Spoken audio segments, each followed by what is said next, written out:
Bueno, muchachos, el día de hoy vamos a comenzar con esta pregunta del examen final 2025-1 de la Universidad Nacional de Ingeniería del curso de Cálculo Diferencial.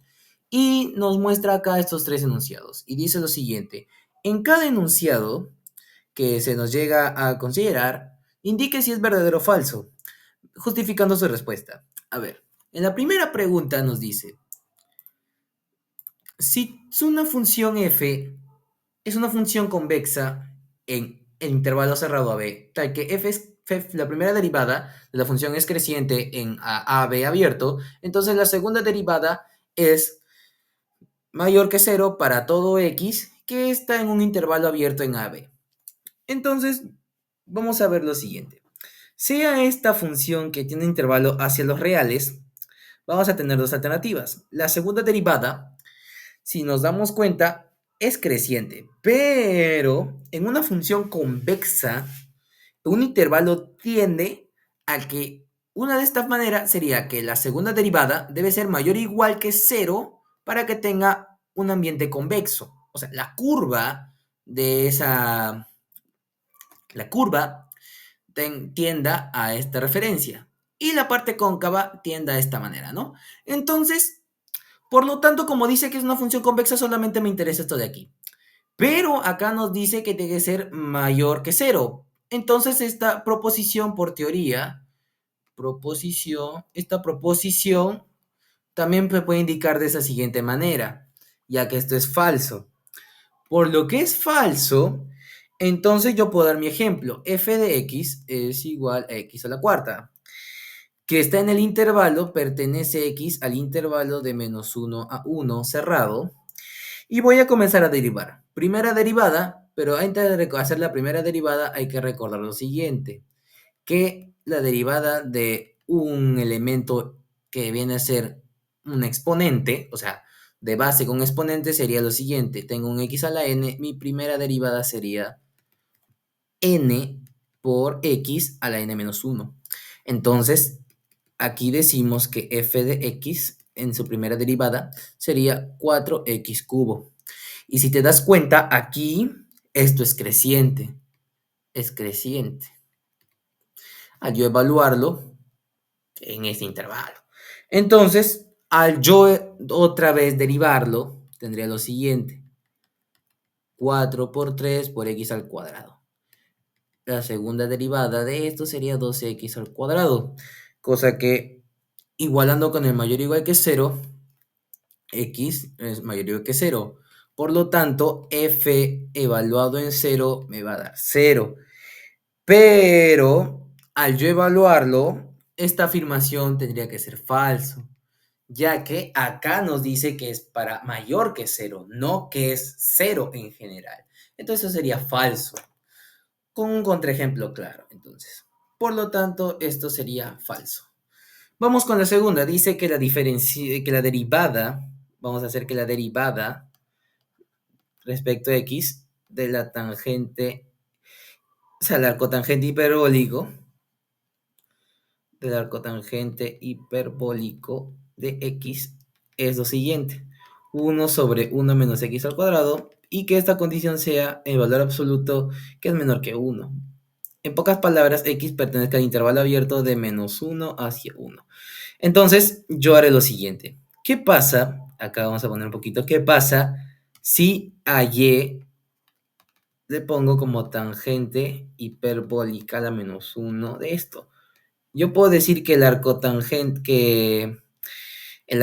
tangente de y, o sea, la tangente hiperbólica de y es x. Y si nos damos cuenta en esa parte, yo puedo decir algo bastante particular. En esta parte diferenciada, yo puedo decir que la diferencial derivada de ello me va a dar 1.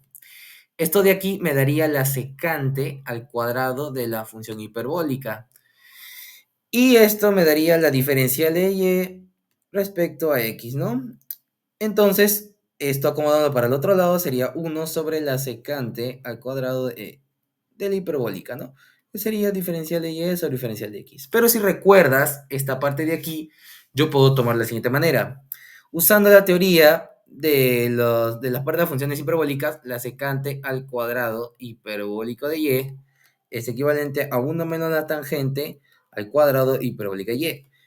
Entonces, pero esto de aquí es x. Entonces, la secante al cuadrado hiperbólico me daría 1 menos x al cuadrado. Y esta parte de acá sería 1 sobre 1 menos x al cuadrado. Diferencial de y sobre diferencial de x, tomando en cuenta que mi intervalo pertenece de menos 1 hacia el 1. Esto es completamente verdadero.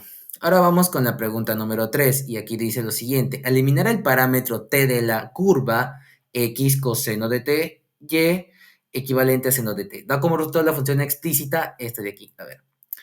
Por la tercera proposición que hay que evaluar, tenemos los siguientes parámetros de la curva, que serían los siguientes. X coseno de t y y seno de t. Si nos damos cuenta, yo puedo decir lo siguiente. ¿Qué pasa si yo elevo al cuadrado x al cuadrado? Y esto es coseno al cuadrado de t. ¿Qué pasa si yo lo elevo al cuadrado? Me va a dar seno al cuadrado de t. Hago la respectiva suma de todos esos elementos y me va a dar lo siguiente. X al cuadrado más y al cuadrado es coseno al cuadrado de t más seno al cuadrado de t. Y de esto sería x al cuadrado más y al cuadrado me va a dar la unidad. Y si te das cuenta, esto es la parte de la circunferencia completa. Esta es una circunferencia de radio 1 y de componentes x y y, que viene a ser x coseno y el seno, pero con la parte de tela paramétrica. Pero en la que me dan sería la siguiente. Me dicen que esto de aquí es y, es equivalente a 1 menos x al cuadrado, pero si te das cuenta es una parte de la semicircunferencia. O sea, la parte de la circunferencia en la parte céntrica, porque ni siquiera tiene puntos H y K, va a tener esta forma, miren, a ver. Tiene esta forma y esta parte X, y vamos a dibujar una circunferencia chiquita. Vamos a hacer una circunferencia chiquita, chiquitita, chiquitita, chiquitita, chiquitita, chiquitita, chiquitita, aquí, a ver, acá, y esto lo vamos a arrastrar para que puedan ver y apreciar que esto de aquí, de esta parte de acá, prácticamente es solamente una clara referencia a lo que estoy hablando. En este punto de acá es un punto 0, 0. Y esto tendría un radio. Ergo, esta parte de acá, si tú la representas, sería esta parte positiva de la ecuación de la semicircunferencia. En la otra parte negativa sería así, cuadrando esta otra parte. Y sumando todo ello y restando todo ello de estas dos, me va a dar la circunferencia completa. Entonces, por lo tanto, esta parte es de la semicircunferencia superior y por lo tanto esta proposición es netamente falsa porque solamente estás mostrando una parte desde el eje X con el Y positivo en la parte positiva. En cambio, no tomas al menos Y, solamente tomas la mitad de la circunferencia completa. Y eso sería ahí, chicos, estas tres preguntitas. La clave sería falso, falso, verdadero y falso. Nos vemos en otro siguiente video.